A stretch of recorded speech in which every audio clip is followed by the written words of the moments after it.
I don't even know why I have my phone. I don't know either. You are live. You are live. I always look there and the camera's here. Yes. Which is dumb. It really is quite delayed. Well, by about 20 seconds.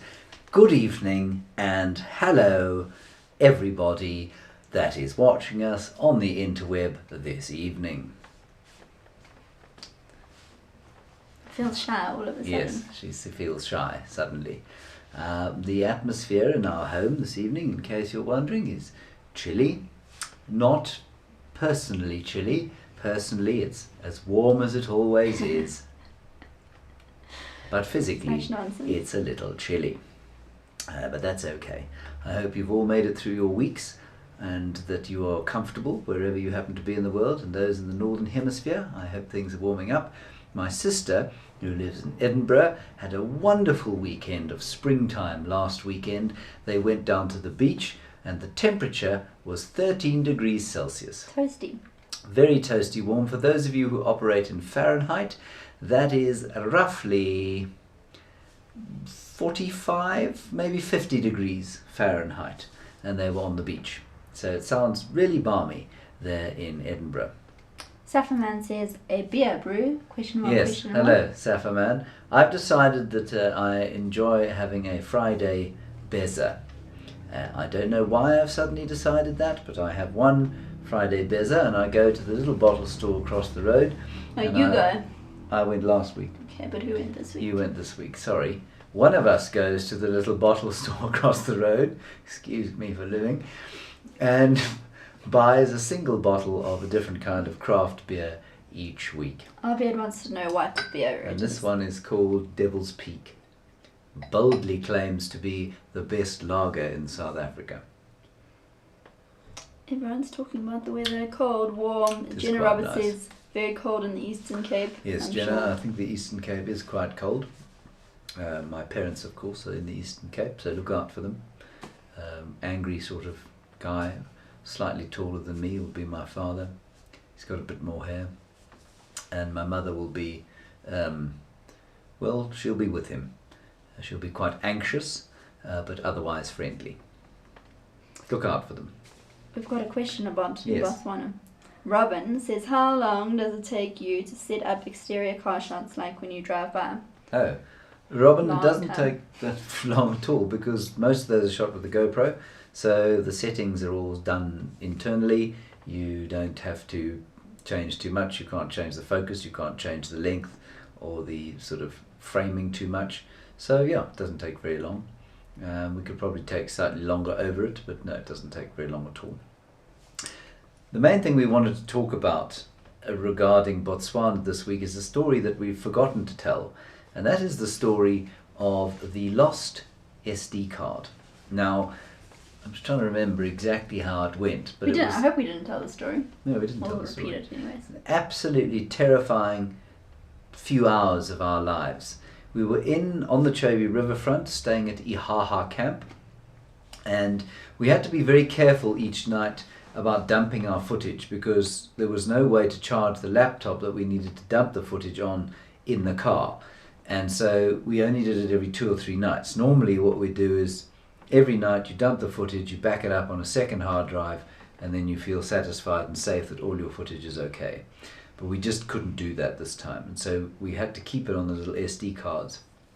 And one morning we finished the SD card, it filled up, so I put it in my pocket, I thought. And that was the whole of Savuti.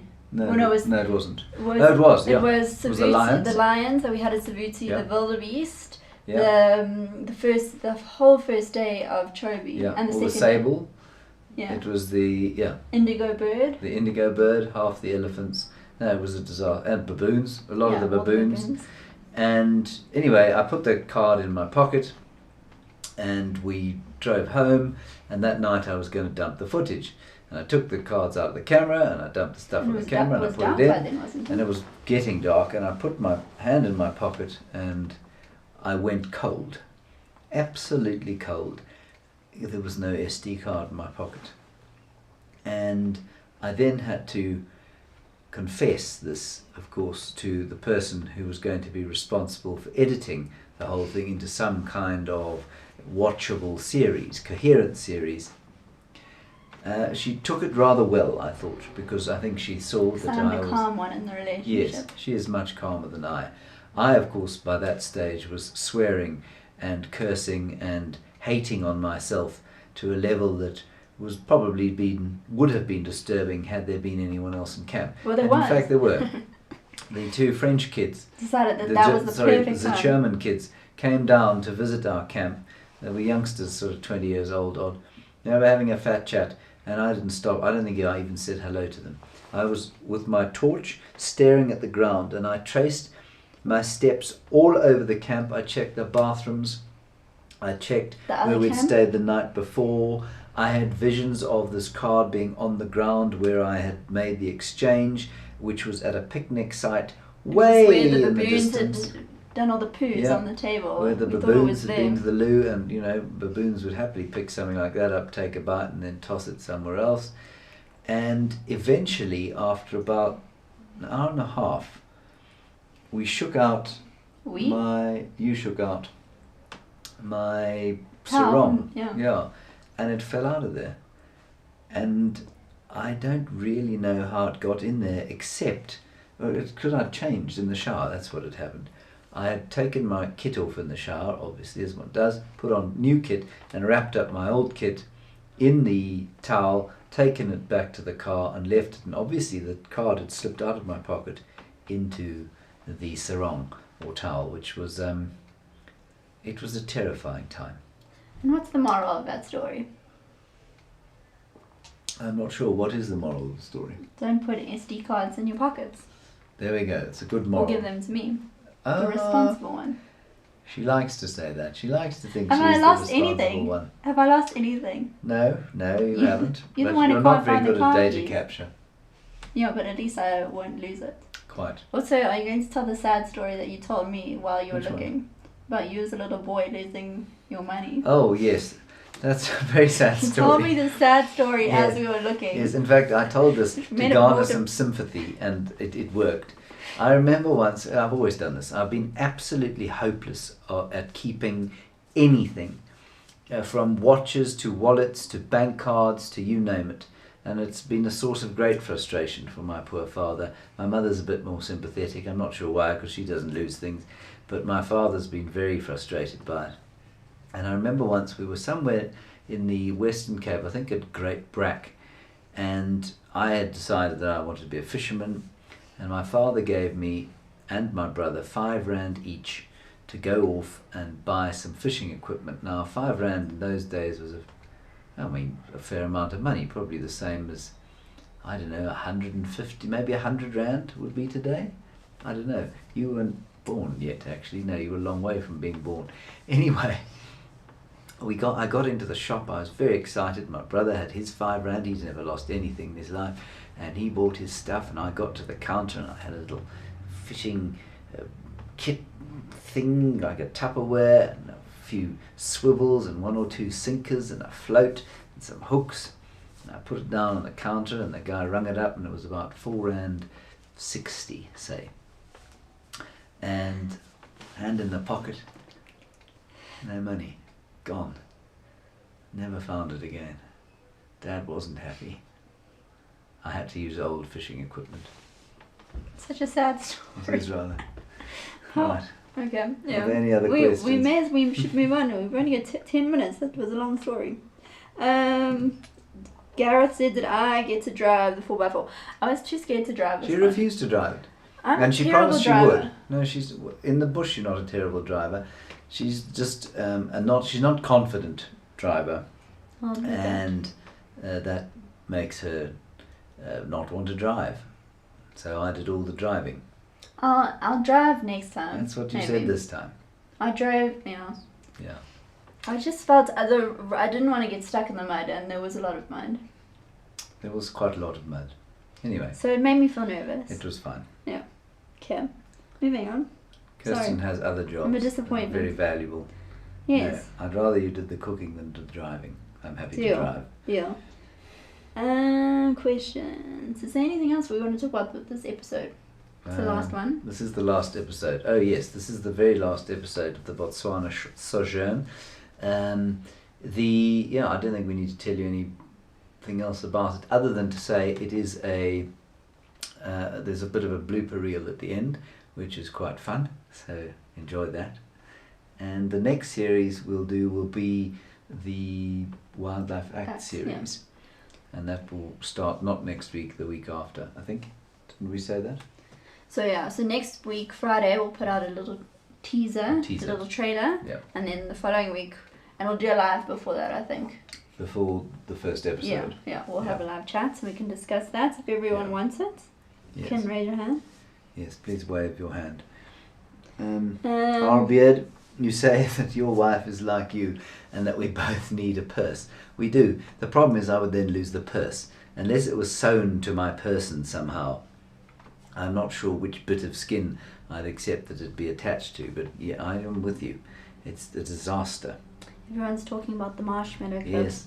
No, Kirsten. Marshmallow phobia, that's what I have, mobile laptop. Yeah, Kirsten did not become part of the marshmallow club because she refused to drive. Magnus said, how did you learn to drive 4x4? Trial and error, Magnus. I began, and I must confess to you all, and I mean, before I confess this to you, I must just say that, I think quite a few people who watch these shows, maybe even watching now, I think follow it because it's an overlanding kind of show. And overlanding in this country, and I think probably throughout the world, is an extremely popular pastime for people. And I think when people see us overlanding like this, they assume that I have some kind of vehicle knowledge or interest in what's going on in the internal combustion engine. I don't really, and I have no vehicle knowledge whatsoever. I do understand how the drivetrain works, which is why we didn't get stuck on this particular time. But when I started guiding, I think the assumption was that I would have some kind of basic understanding, and I didn't. And so I learnt the theory behind the drivetrain of the Land Rover, and then I got stuck a huge amount. And just through trial and error with lots of guests who had to help push me out of sticky situations. Many of them got covered in mud, many of them fell in the mud, many of them helped lift up the car when we had to put rocks underneath the wheels and that sort of stuff. So I mean, there are a lot of guests that I drove that got a good physical workout as a result of my poor skills while learning to drive 4x4s. At the moment, I seem to be relatively marshmallow free. I haven't been stuck for a while. That's not to say it won't happen again. I don't want to jinx it. Mm-mm. But I will say for overlanding, we are becoming a little bit more interested in it. We're very interested. Whenever we walk past a car in Joburg, we and they have a rooftop tent or something, we walk around their car examining it. Yeah. So I'm sorry if someone's sitting in there and we examining them. Yes, I do enjoy. I've enjoyed looking at the different setups and things, but once we get under the hood, I'm hopeless. Wendy said, were we sad to get back the 4x4? I was, Wendy. I was really sad to give that car back. It's a proper vehicle. It's a real, it's a tank. It eats a lot of gas, but it was just felt like the most solid vehicle in the world. And I don't think we've said it this time round. It was Chobe 4x4 in Kasane. A lot of the other people we saw driving around were not in things equipped anything like as well as the Chobe 4x4 one was. Marcy, I'm going to come back to you, but I'll go to Tammy first. What is the biggest 4x4 hack? The biggest 4x4 hack? I don't know. I'm not sure how to answer that. What would you say it is?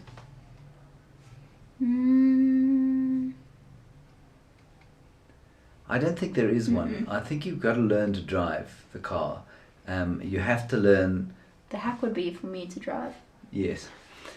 You have to learn the drivetrain. So you need to know when to put it in four-wheel drive, when not to have it in four-wheel drive, and don't be late on any of those things. You need to understand what low range is, and you need to understand what diff locks do. If you don't, you can either damage the vehicle or get very stuck. And I understand that that side of it fairly extensively, but I can't fix a car. But Chobe 4x4, they also, before you go out, they have a day, so you arrive in Maun and they take you on a little track and show you everything, so you're not just given a vehicle and they push you out. I mean, most of the time in Botswana, you'll be driving in the dry season, and so thick sand is the thing you're going to have to deal with. So they'll teach you how to put your tires down and that sort of thing. I guess that would be the biggest hack for me. It would be to say, if you are going into sand, the greatest piece of advice I can give you is to let your tires down, because a lot of people just don't understand how that would work. I don't either, but it really does, and it does stop you getting stuck. So that's very important. Jamie Patterson, I don't know whose name that is, but she says there's no shame in getting stuck. Jamie Patterson, who some of you may have heard of, is currently freezing in Pretoria as she does her veterinary course. He says there's no shame in getting stuck. No, but people do tease you, Jamie, as you well know, as you have teased and been teased yourself. But she's better than you. Everyone's better than me. Marcy said, when is our next concert? Oh, Marcy. We've got our tambourines ready. Our next concert is tomorrow. Tomorrow evening we will be doing a Scottish themed concert where I shall sing some Scottish songs and tell you some Scottish stories about those songs. And we'll have a special guest in Mr. Byron Serrao. He is not Scottish, he is of Portuguese extraction. He will not be singing, but I may persuade him to stick his head in front of the camera. I really don't think we should get him to sing. What's that song that he sings so well, though? That song he sings so well. He's never sung any song well. He has. He's even sung it on We Didn't Start the Fire. Yeah, that one. No. Missed opportunity. No, definitely not. Patricia, might you put your bots trip on repeat? Patricia, it's there on YouTube for you to watch anytime you like. So yes, please, feel free to watch it. Over and over. Over and over again, that would be great. And don't forget to like and subscribe. Yes, and please don't forget to like and subscribe.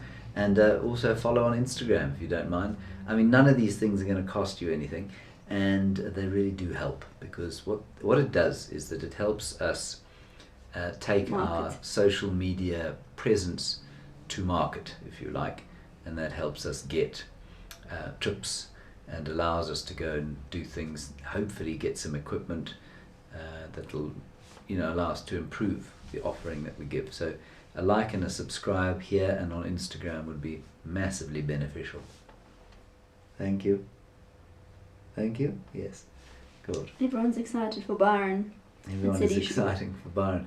No, Byron is not going to play an instrument, Sinak, nor is he going to wear a kilt. He is just going to sit there and make rude comments. And probably make me laugh mid-song. No, I'm going back up. Sorry, I'm looking for the questions. What will... Sorry. Where did you see what will? No, keep going. Go down, other way. I'm just going back to the bottom.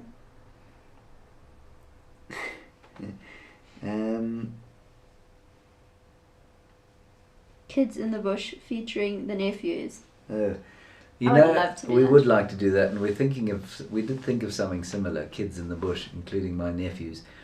My brother, probably quite wisely, refuses to allow his children's faces to appear on any form of social media. And I know a lot of friends who have absolutely no qualms about it at all, and I'm not sure who is correct, but my brother's very conservative. And so, yes, we could take them and probably do it quite neatly. Like we did the platypus video. The platypus video, and put a camera behind them. They are extremely funny and extremely naughty. And so on safari they would be most amusing. And they love birds. Yeah, they do like the bush. Yeah. Especially the little terrorist.